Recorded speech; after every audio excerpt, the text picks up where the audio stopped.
আসসালামু আলাইকুম রফিক ভাই। আসসালাম ভাই। ভাই ভালো আছেন? জি ভালো ভাই। ভাই আপনার মুড়ি খায় তো এই যে আমার মিস্ত্রিরা পাগল হয়ে গেছে, এখন আবার বানান তাদের জন্য। ঠিক আছে ভাই। মুড়ি হ্যাঁ হ্যাঁ এই মুড়ি দিলাম। তারপরে কাছে জাল দিতেছি। আমার খেতে 1 নাম্বার মরিচ, এগুলো খালি জাল মুড়ির জন্য আমি চাষ করি। আপনি নিজে চাষ করেন? নিজে চাষ করি। মরিচগুলো বিরাট জাল, স্পটের মতো। গুন্ডি দিলাম। এটা কি আপনি নিজে তৈরি করেন? হ্যাঁ নিজে বানাই, নিজে তৈরি করি। শসা আমার খেতে শসা সব জল দিব।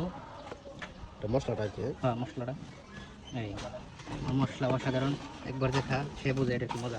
আমি তো একবার আপনার কাছ থেকে 10 টাকা নিয়েছিলাম হ্যাঁ মশলা। মজা হয়েছে না? হ্যাঁ অনেক মজা হয়েছে। মজা হয়েছে। আপনারা যারা মুড়ি খাইতেছেন এই ভাইয়ের সাথে ভাইয়ের দোকানে আসবেন।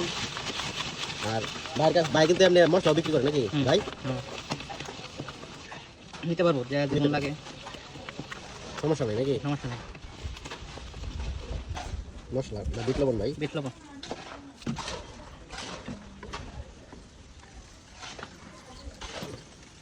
হ্যাঁ তোমরা সবাই আয় করো, করে কাজ করো।